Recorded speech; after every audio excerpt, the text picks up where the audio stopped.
दोस्तों 2024 शारदीय नवरात्रि शुरू होने से पहले अपने भवन से और मुख्य द्वार से तुरंत हटाएं। यह चीजें माता शेरों वाली ऐसे घर में कभी नहीं आती जिस घर में होती है। यह वस्तुएं आज ही घर से बाहर फेंके। अगर आपने यह चीजें घर से बाहर नहीं फेंकी तो माता रानी आपके घर में कभी नहीं आएगी। व्रत रखने का फिर कोई फायदा नहीं। दोस्तों नवरात्रि का विशेष पर्व नवरात्र है, यानी नवरात्र। आपको बता दें नवरात्रि के पूरे 9 दिन गंगाजल की हर एक बूंद की तरह पवित्र माने जाते। यह शुभ 9 के 9 दिन भक्तों के जीवन में विशेष फल की सौगात लेकर आते हैं। आपको बता दें 2024 में इस साल मां दुर्गा पालकी पर सवार होकर पृथ्वी लोक पर पधार रही हैं। शास्त्रों में वर्णित है तथा ऐसी मान्यता है कि अगर शारदीय नवरात्रि पर यदि माता दुर्गा का आगमन उनके वाहन सिंह पर नहीं बल्कि पालकी पर होगा तो मान्यता है कि माता दुर्गा का पालकी पर सवार होकर आना बहुत ही शुभ और विशेष फलदायी होता है। जीवन सुखमय हो जाता है। भक्ति का आनंद भरपूर लाभ भक्तजनों को मिल है। दोस्तों इस बार नवरात्रि पूरे 9 दिनों तक मनाई जाएगी, ना एक भी दिन कम ना ज्यादा। पूरे के पूरे 9 दिनों तक मनाई जाएगी। मां वैष्णो रानी की विशेष रूप से पूजा आराधना की जाएगी। शारदीय नवरात्रि का महापर्व इस बार 2024 में 3 अक्टूबर दिन गुरुवार से शुरू होकर 12 अक्टूबर शनिवार के दिन समाप्त होंगे। ऐसे में शारदीय नवरात्रि पर माता दुर्गा की कृपा पाने के लिए कलश स्थापना का शुभ मुहूर्त है 3 अक्टूबर को सुबह 6:19 से सुबह 7:02 तक है। साथ ही अभिजीत मुहूर्त है 1152 से लेकर दोपहर 12:04 पर होगा। मुहूर्त में की गई पूजा अति उत्तम मंगलकारी मनवांछित फल प्रदान करने वाली मानी जाती है। इससे समस्त देवी देवताओं की कृपा आनंद पूर्वक बरसती है और पूजा पाठ का फल कई हजार गुना प्राप्त होता है। ऐसे में जो व्यक्ति नवरात्र आने से पहले घर से यह चीजें हटा देता है तो उसके घर में मां वैष्णो का आगमन होता है।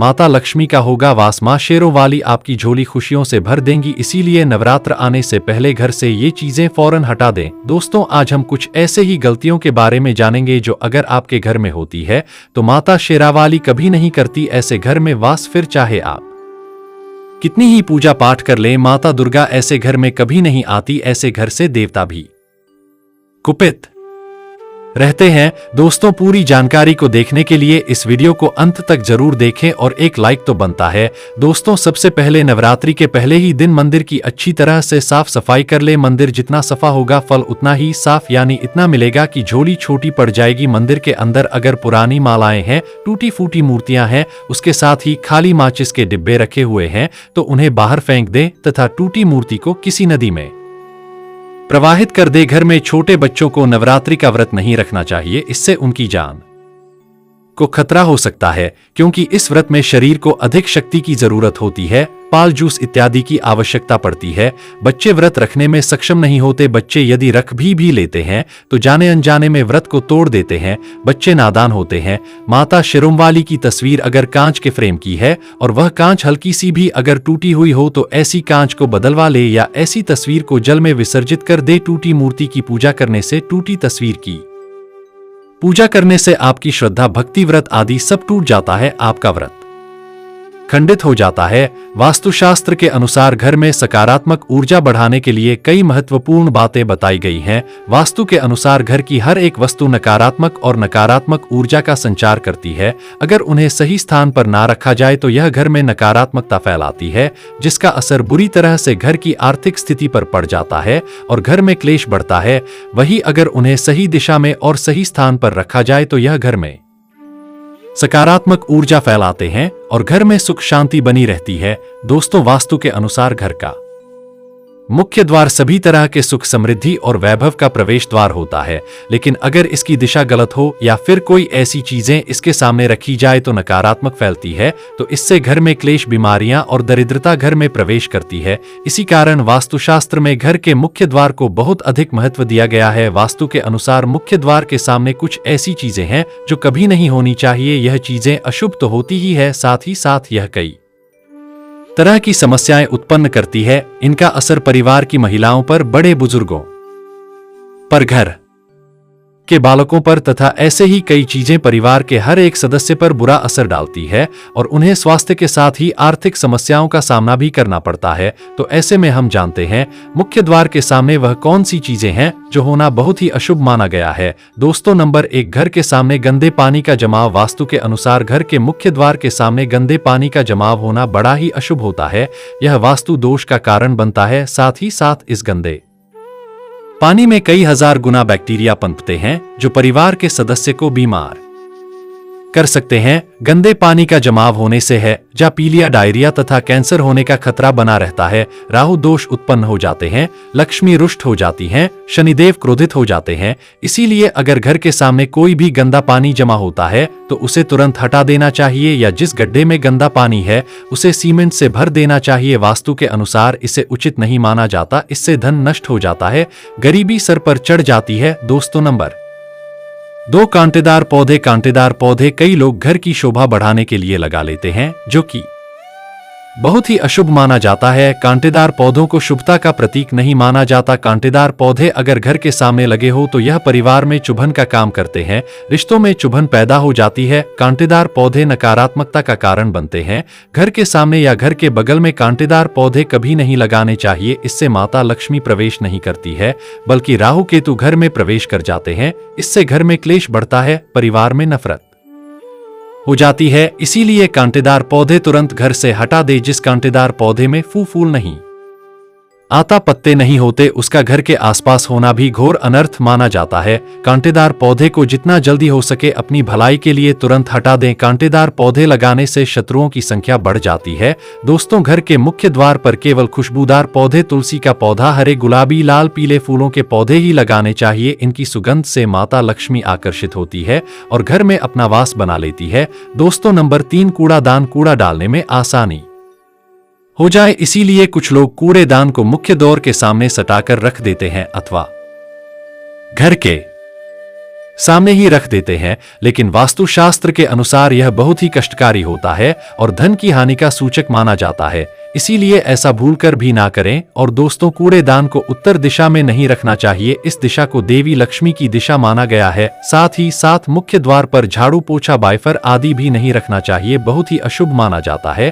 दोस्तों, नंबर 4, बिजली का खंभा। कई घरों के सामने बिजली का खंभा होता है, लेकिन वास्तु के अनुसार यह परिवार के सदस्यों की उन्नति में बाधा होता है। मुख्य द्वार के सामने खंभा होना बहुत ही हानिकारक हो सकता है, इसीलिए मुख्य द्वार बनाते समय इस बात का ध्यान अवश्य रखें। दोस्तों, नंबर 5, पेड़ पौधे। घर के मुख्य द्वार के सामने घने पेड़ पौधे नहीं होने चाहिए, इससे वास्तु दोष उत्पन्न होता है। साथ ही साथ इससे सूर्य प्रकाश घर में प्रवेश नहीं कर पाता। प्रातःकाल में घर के मुख्य द्वार से सूर्य प्रकाश घर में प्रवेश करता है तो यह स्वास्थ्य के दृष्टिकोण से भी अच्छा होता है।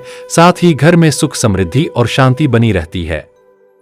इसी कारण घर के मुख्य द्वार के सामने पेड़ होना शुभ नहीं माना जाता।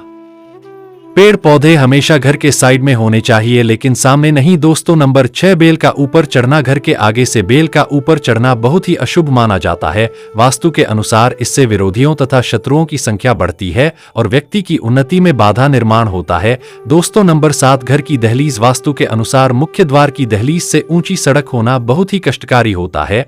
और दोस्तों, वही वास्तु के अनुसार जिन पौधों में से हमेशा दूध की तरह तरल पदार्थ निकलता रहता है तो उसे घर के मुख्य द्वार के सामने कभी नहीं लगाना चाहिए। मुख्य द्वार या फिर कोई भी घर के सामने गड्ढा या कीचड़ नहीं होना चाहिए, यह शोक कारक होता है। इससे शोक समाचार की प्राप्ति होती है। घर के मुख्य द्वार के सामने मंदिर भी बिल्कुल नहीं होना चाहिए। अगर घर के मुख्य द्वार के सामने मंदिर हो तो परेशानियां और संकट से घिरे रहेंगे। मुख्य द्वार के सामने सीढ़ी नहीं बनानी चाहिए, इससे तरक्की में बाधा का निर्माण होता है। बच्चों को पढ़ाई में सफलता नहीं मिल पाती। घर के मुख्य द्वार के ऊपर अन्य द्वार होना भी नुकसानदायक होता है, इससे धन का नाश होता है। घर के ऊपर पड़ रही छाया से भी छाया भेद होता है। हालांकि यह देखना होता है कि घर के ऊपर किसकी छाया पड़ रही है, किस दिशा से किस प्रकार की छाया होती है, उसी से लाभ या फिर नुकसान का पता चलता है। दोस्तों, नंबर 8, घर के मुख्य द्वार पर कभी भी माता लक्ष्मी की तस्वीर आपको बिल्कुल भी नहीं लगानी चाहिए। दोस्तों, माता लक्ष्मी की तस्वीर को हमेशा अपने घर के पूजा घर के अंदर स्थापित करना चाहिए या फिर अलमारी के अंदर आपको माता लक्ष्मी और माता लक्ष्मी से जुड़ी सभी चीजें रखनी चाहिए, क्योंकि माता लक्ष्मी का स्थान हमेशा घर के अंदर ही माना जाता है ना कि उनका स्थान आपके द्वार पर माता लक्ष्मी को कभी बाहर नहीं करना चाहिए कि देवी को हमेशा घर में स्थान दिया जाता है। कई लोग क्या करते हैं कि फैशन के तौर पर घर के द्वार पर ही माता लक्ष्मी की तस्वीर लगा देते हैं, तो ऐसे में माता लक्ष्मी द्वार से ही वापस चली जाती है और घर के अंदर कभी भी प्रवेश नहीं करती। आपको इस बात का जरूर ध्यान रखना चाहिए, प्रवेश द्वार पर चप्पल नहीं रखनी चाहिए, इससे प्रवेश द्वार अपवित्र हो जाता है और नकारात्मक ऊर्जा प्रवेश कर जाती है तथा धन की देवी माता लक्ष्मी नाराज होकर चली जाती है और कभी भी आपके द्वार पर नहीं आती। दोस्तों, नंबर 9, केले के पत्ते की बंधन बाल अपने घर के मुख्य द्वार पर जरूर लगानी चाहिए, इससे माता लक्ष्मी आकर्षित होती है। ऐसे घर पर सदैव अपना आशीर्वाद बरसाती रहती है। बंधन बाल के माध्यम से समझ लीजिए कि आपके जीवन के अंदर, घर के अंदर माता लक्ष्मी यश, वैभव, कीर्ति और कुबेर के साथ प्रवेश करती है और आपके घर का मुख्य द्वार मालामाल आपको बना देता है। घर का द्वार घर की संपन्नता के बारे में बताता है, तो भूलकर भी घर के मुख्य द्वार के आसपास आपको किसी भी प्रकार का कचरा बिल्कुल भी नहीं फैलाना चाहिए, ताकि आपको इसका सकारात्मक परिणाम देखने को मिल सके, ना कि आपको उसका नकारात्मक परिणाम झेलने पड़े। दोस्तों, सजावट के तौर पर घर के मेन द्वार पर ऐसे फूल ना लगाएं, ऐसे पौधे जिनके अंदर फूल तो खिलते हैं लेकिन एक दिन में ही मुरझा जाते हैं, जैसे कि छुई मुई का पौधा। इस तरह के पौधे आपको अपने घर के मुख्य द्वार पर बिल्कुल भी नहीं लगाने चाहिए। ऐसे पौधे जो सुगंध की जगह दुर्गंध देते हैं, उन पौधों को भी मुख्य द्वार से दूर रखना चाहिए। अपने घर के मुख्य द्वार पर इन पौधों को लगाने से बचे। दोस्तों, घर के मुख्य द्वार पर छोटी छोटी घंटी जरूर लगानी चाहिए तथा घर में विंड छाई लगाना बहुत ही शुभ और मंगलकारी होता है, क्योंकि इसकी जो खनखनाहट होती है वह घर में मां लक्ष्मी का प्रवेश करवाती है और सकारात्मक चीजों को अपनी ओर आकर्षित करती है और नकारात्मकता इन घंटियों की आवाज सुनकर अपने आप बाहर चली जाती है। तो ऐसी चीज अपने घर के मुख्य द्वार पर जरूर लगाएं और फिर देखिए कि आपको कितना फायदा प्राप्त होता। दोस्तों, एक बात का ध्यान रखें, घर के मुख्य द्वार पर कभी भी घर की महिलाएं रात्रि के समय या फिर शाम के समय अपने घर की चौखट पर ना बैठे। जो महिलाएं घर की चौखट पर बैठती हैं, खासतौर से शाम के समय, सूर्यास्त के समय, तो ऐसे घर में हमेशा दरिद्रता बनी रहती है। कोई शोक समाचार सुनने को मिल सकते हैं। प्राचीन काल से ही यह मान्यता चली आ रही है। वैसे तो चौखट पर बिल्कुल भी नहीं बैठना चाहिए, ऐसा करना आपके घर में बर्बादी का कारण बन सकता है और मान्यता है कि जो भी व्यक्ति घर की चौखट पर बैठता है तो उसे आने वाले समय में किसी गंभीर बीमारी का भी सामना करना पड़ सकता है और ऐसे घर में देवी देवता कभी निवास नहीं करते। और दोस्तों, कई बार लोग क्या करते हैं, बाहर से सीधे आते हैं और बाहर से सीधे आकर ही गंदे जूते चप्पल जो भी होते हैं उन्हें मुख्य द्वार पर ही बिखेर देते हैं या फिर घर के अंदर फेंक देते हैं। इसके अलावा इस बात का भी जरूर ध्यान रखें कि आपको अपने मुख्य द्वार पर कभी भी जंग लगा हुआ या फिर पुराना टूटा हुआ ताला इस्तेमाल नहीं करना चाहिए। अगर ताला खराब हो गया है तो नया ताला ले लेकर, जंग लगा हुआ ताला इस्तेमाल करने से व्यक्ति की किस्मत पर भी ताले पड़ सकते हैं, जो कि ऐसी मान्यता है। अगर आपको यह जानकारी पसंद आई तो वीडियो को लाइक करें, शेयर करें और हमारे चैनल अनमोल जानकारी को सब्सक्राइब करें। कमेंट में जय माता लक्ष्मी, जय माता दी जरूर लिखें।